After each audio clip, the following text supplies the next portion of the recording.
जय हिंद दोस्तों, मैं किशन आप सबका स्वागत करता हूं और शुरू करते हैं आज के डिफेंस समाचारों को। दोस्तों, एक बड़ी रिपोर्ट सामने आई है और इस रिपोर्ट का खुलासा किया है डीआरडीओ के पूर्व प्रमुख डॉक्टर समीर वी कामत जी ने।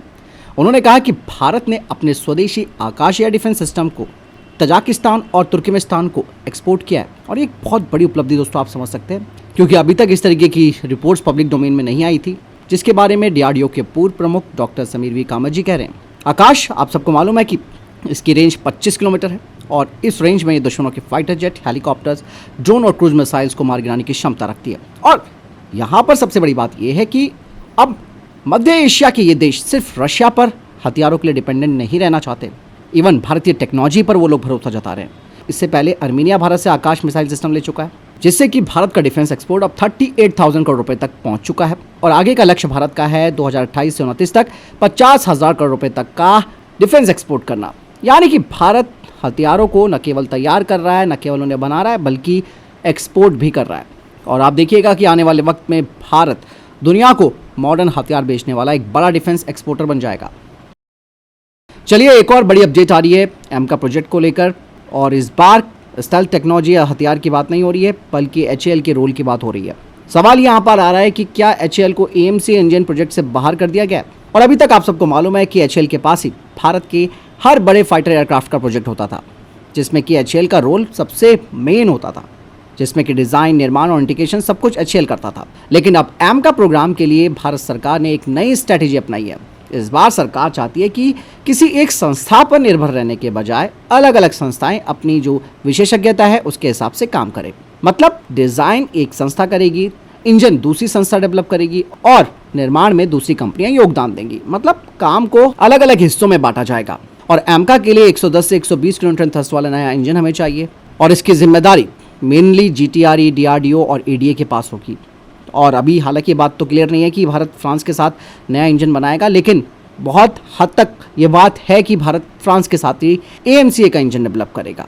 और ये जो नया इंजन है ये केवल एक समझौता नहीं होगा, बल्कि नई टेक्नोलॉजी का जॉइंट डेवलपमेंट भारत में होगा, टेक्नोलॉजी ट्रांसफर होगी और plus shared intellectual property right भी होगा। यानी कि यहाँ पर एचएएल का रोल पूरी तरह खत्म नहीं हुआ है, बल्कि एचएएल अब स्पेशल मैन्युफैक्चरिंग पार्टनर की भूमिका निभाएगा। और एक बात और मैं आपको बता दूं कि एचएएल पहले से ही साफ्रान के साथ मिलकर रफाल के M88 इंजन और लीप इंजन के कई महत्वपूर्ण पार्ट्स भारत में बना रहा है। और आने वाले वक्त में एचएएल इंजन के प्रोडक्शन, मैन्युफैक्चरिंग, असेंबली और मेंटेनेंस में बड़ा रोल निभा सकता है, क्योंकि सरकार का मकसद है कि भाई भारत में एरोस्पेस इकोसिस्टम को मजबूत किया जाए, साथ ही ये कॉम्पीट भी कर सके। और अगर एक ही संस्था के हाथ में आप सब कुछ दे दोगे तो वही वाली बात आएगी कि भाई हमारे टाइम पर कोई प्रोजेक्ट डिलीवर ही नहीं हो पा रहा। लेकिन जब अलग अलग संस्थाएं अपनी स्पेशलिटी यानी कि विशेषज्ञता के अनुसार काम करेंगी तो डेफिनेटली डेवलपमेंट की रफ्तार बढ़ेगी और नई प्राइवेट कंपनियों को भी मौका मिलेगा। और बताया जा रहा है कि अगर भारत का एमका प्रोजेक्ट का ये जो मॉडल है वो सही तरीके से काम करता है तो भविष्य में भारत के दूसरे बड़े डिफेंस प्रोजेक्ट में इसी तरीके को अपनाया जा सकता है। चलिए बढ़ते नेक्स्ट अपडेट की तरफ। दोस्तों, आप सबको मालूम है कि भारत ने अपनी long range land attack cruise missile को डेवलप किया हुआ है, जिसके कुछ टेस्ट भी हुए हैं। और टेस्ट के दौरान आपने देखा होगा कि LRLACM को एक बड़े और भारी टाटा बेस लॉन्चर से दागा जाता था, लेकिन रिपोर्ट्स बताती हैं कि अब डीआरडीओ ने इसे Ashok Leyland super stallion 8x8 high mobility vehicle पर तैनात किया है। इसका सबसे बड़ा फायदा ये होगा कि ये लॉन्चर पहले से ज़्यादा तेज, हल्का और हर तरीके के इलाकों में आसानी से चलने वाला है। इस अपग्रेड की दूसरी सबसे बड़ी खासियत है कैनिस्टर लॉन्च सिस्टम, जिसका मतलब है कि मिसाइल अब एक तरीके के सील बंद कैनिस्टर में रहेगी, जिससे कि मिसाइल लंबे समय तक सुरक्षित रह सकती है, रखरखाव कम करना होगा और जरूरत पड़ते ही कुछ मिनटों में से लॉन्च किया जा सकता है। साथ ही यहाँ पर भारत कोल्ड लॉन्च टेक्नोलॉजी का भी इस्तेमाल कर सकता है, यानी कि पहले गैस प्रेशर से मिसाइल कैनिस्टर से बाहर निकलेगी और बाद में हवा में इंजन स्टार्ट होगा। इससे लॉन्चर पर एक तो गर्मी का असर नहीं पड़ेगा, सुरक्षा भी बढ़ेगी और एक के बाद एक कई मिसाइलें दागना भी आसान हो जाएगा। मीडिया रिपोर्ट्स बताती है कि नया लॉन्चर एक साथ 4 LRLACM मिसाइलें ले जाने में सक्षम है और LRACM की सबसे बड़ी ताकत इसकी रेंज है, जो कि 1000 से 1500 किलोमीटर तक बताई जाती है और ये जमीन से बेहद करीब उड़ते हुए दुश्मन के रडार से भी बच सकती है। और इस मिसाइल में स्पेशली मानिक टर्बोफैन इंजन का इस्तेमाल किया गया है। साथ ही आधुनिक गाइडेंस सिस्टम और एडवांस नेविगेशन टेक्नोलॉजी भी इसमें लगाई गई है। और इवन इस मिसाइल को केवल जमीन से ही नहीं बल्कि भविष्य में हमारे जंगी युद्धपोतों से भी दागा जा सकता है। मतलब साफ है कि यह अपग्रेड भारत की लंबी दूरी की स्ट्राइक क्षमता को एक नई ऊंचाई देगा। दोस्तों, अब इंडियन कोस्ट गार्ड के नए 14 फास्ट पेट्रोल वेसल में पहली बार स्वदेशी वाटर जेट प्रबंधन सिस्टम लगाया जाएगा और ये स्वदेशी वाटर जेट प्रबंधन सिस्टम गोवा में बना है और इसका सफल परीक्षण भी हो चुका है। पहले भारत इस तरीके की टेक्नोलॉजी को विदेशों से खरीदता था, लेकिन अब भारत में ये तकनीक तैयार हो गई है। और इंटरेस्टिंग बात यहाँ पर यह है कि भारत इस सिस्टम को बनाने के बाद दुनिया के सिर्फ गिने चुने देशों में शामिल हो गया है जहां ऐसी अत्याधुनिक वाटर जेट टेक्नोलॉजी का निर्माण किया जा सकता है। वहीं दोस्तों, इंडियन एयरफोर्स ने एक ऐसा स्टेप उठाया है जो दिखने में आपको छोटा लगेगा, लेकिन इसका असर बहुत बड़ा हो सकता है। दरअसल इंडियन एयरफोर्स अब बैरकपुर एयरबेस पर पुराने लाइट सिस्टम की जगह LED लाइट्स लगाने जा रही हैं, जो कि एनर्जी को भी सेव करती हैं। अब ऐसे में आपके मन में सवाल आ रहा होगा, भैया इसमें खबर क्या है फिर? तो मैं आपको बता दूं कि LED लाइट्स कम बिजली खर्च करती हैं, जिससे कि बची हुई बिजली का इस्तेमाल air force radar, command centre, secure communication network और दूसरे महत्वपूर्ण मिलिट्री सिस्टम चलाने में कर सकते हैं। नई LED लाइट्स रात में बेहतर रोशनी देंगी, जिससे कि एयरक्राफ्ट ऑपरेशन, सुरक्षा और निगरानी पहले से ज़्यादा बेहतर होगी। और ये स्टेप इंडियन एयरफोर्स के ग्रीन बेस इनिशिएटिव का हिस्सा है, जिसका मकसद है कि एयरबेस को स्मार्ट, आधुनिक और एनर्जी एफिशिएंट बनाना। तो आप समझ सकते हैं कि भारतीय वायुसेना अपने एयरबेस भी भविष्य की जरूरतों के हिसाब से तैयार कर रही है। वहीं दोस्तों, भारत की स्टार्टअप कंपनी अग्निकुल कॉस्मोस अब अपने अगले मिशन 2 में पहली बार रॉकेट के पहले स्टेज यानी कि बूस्टर को वापस लाने की कोशिश करेगा। और अगर ये मिशन हमारा सफल रहा तो इस्तेमाल किया हुआ रॉकेट दोबारा उड़ाया जा सकता है, जिससे कि लॉन्च की लागत 80% तक कम हो जाएगी। और यही नहीं दोस्तों, रॉकेट का ऊपरी हिस्सा रॉकसेट के रूप में पृथ्वी की कक्षा में काम करता रहेगा। इवन इस मिशन को और मजबूत बनाने के लिए इसरो के पूर्व चेयरमैन एस सोमनाथन जी भी अग्निकुल के साथ जुड़ चुके हैं। फिलहाल अभी तक आप सबको पता है कि स्पेसएक्स और हाल ही में चाइना ही ऑर्बिटल रॉकेट रिकवरी में सफल रहे, लेकिन अगर हमारी भारतीय कंपनी अग्निकुल कामयाब होती है तो भारत रीयूजेबल जो रॉकेट्स हैं उन्हें बनाने वाले चुनिंदा देशों की दौड़ में शामिल हो जाएगा।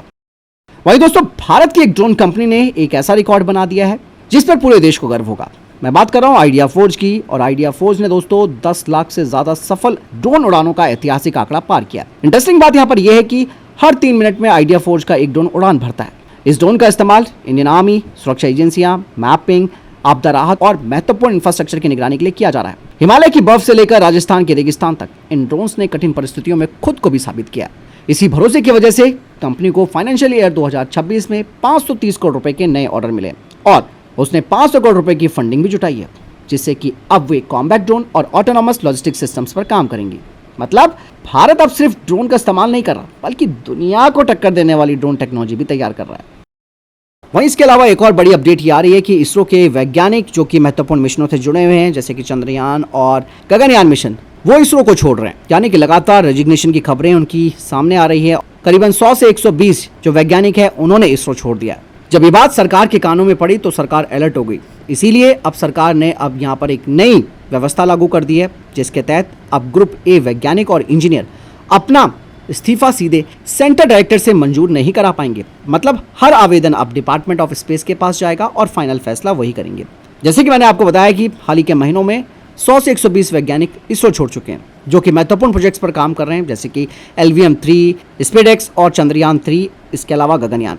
एक्सपर्ट्स भी यहाँ पर सामने आए हैं। उन्होंने कहा है कि इसके पीछे का एक कारण ये भी हो सकता है कि जिस तरीके से भारत में प्राइवेट सेक्टर की जो स्पेस कंपनियां हैं वो अपनी जगह मजबूत कर रही हैं और वो चाहती हैं कि इसरो के जो सीनियर वैज्ञानिक है वो उनके साथ जुड़े, जिससे कि वो आगे अपने काम को और बेहतर कर सके। और यही एक बड़ी वजह भी हो रही है जिसकी वजह से इसरो के सीनियर वैज्ञानिक अब प्राइवेट स्पेस सेक्टर के साथ जुड़ रहे हैं, जहाँ पर उनको बेहतर पैकेज भी मिल रहा है, बेहतर अपॉर्चुनिटीज़ भी मिल रही हैं और साथ ही उनको सुविधाएं भी मिल रही हैं। लेकिन यहाँ पर इसरो ने साफ तौर पर कह दिया है कि सभी बड़े मिशन तय समय पर जारी रहेंगे और नई जिम्मेदारियां तुरंत सौंपी भी जा रही है। इवन इसरो के अध्यक्ष ने कहा कि लोगों का आना जाना लगा रहता है, लेकिन इससे मिशन पर कोई ज़्यादा बड़ा प्रभाव नहीं पड़ेगा। बट कंसर्न तो यही है कि भाई जो बंदा काफ़ी पहले से इन महत्वपूर्ण प्रोजेक्ट्स पर जुड़ा है, जिसने पूरा डेटा एनालिसिस किया हुआ है, उसको रिप्लेस करना या उसकी जगह किसी और को लेकर आना, तो आप समझ रहे हैं कि वो एक्सपीरियंस कहाँ से लेकर के आएगा वो बंदा। तो ये भी एक बड़ा सवाल यहाँ पर आता है। वहीं दोस्तों, भारत सरकार ने ASHAPS यानी कि airship based high altitude pseudo satellite program के लिए 15,000 करोड़ रुपए का बजट तय किया है, जिसका मकसद है ड्रोन और सैटेलाइट के बीच मौजूद सबसे बड़ी कमी को खत्म करना।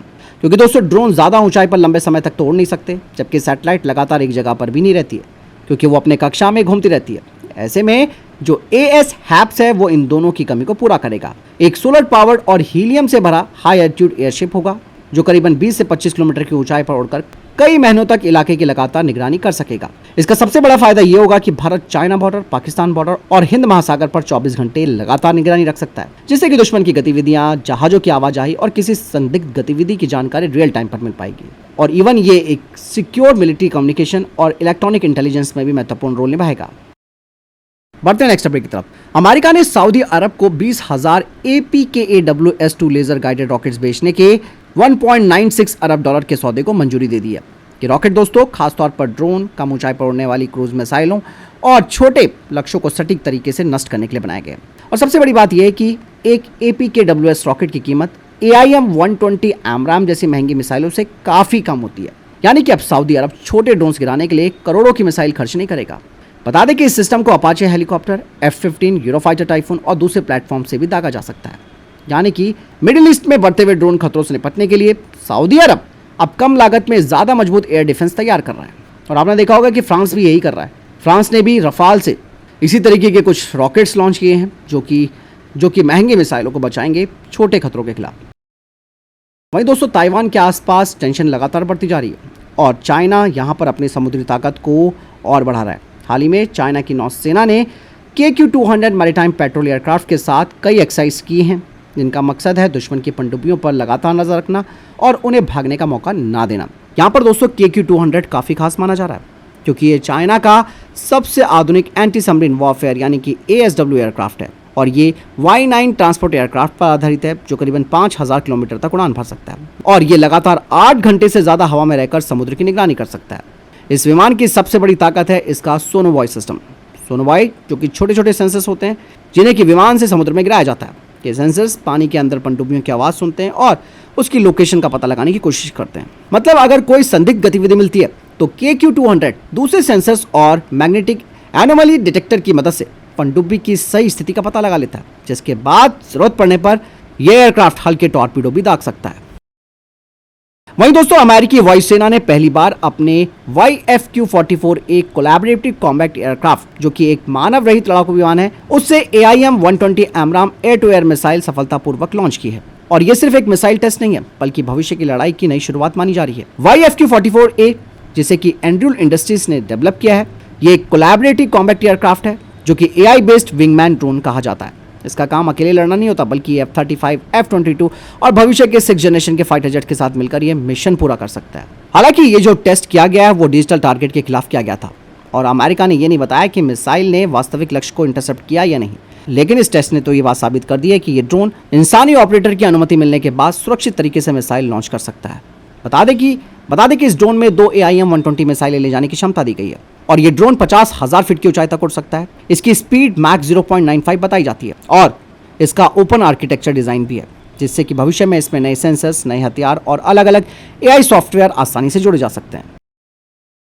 तो फिलहाल अभी तक के टॉप डिफेंस अपडेट्स। वीडियो के सामने कोई प्रश्न जवाब या आपको कोई सवाल है कमेंट सेक्शन में लिखकर जरूर पूछ सकते हैं। वीडियो को लाइक और शेयर जरूर कीजिएगा। ख्याल रखिएगा अपना। जय हिंद, वंदे मातरम।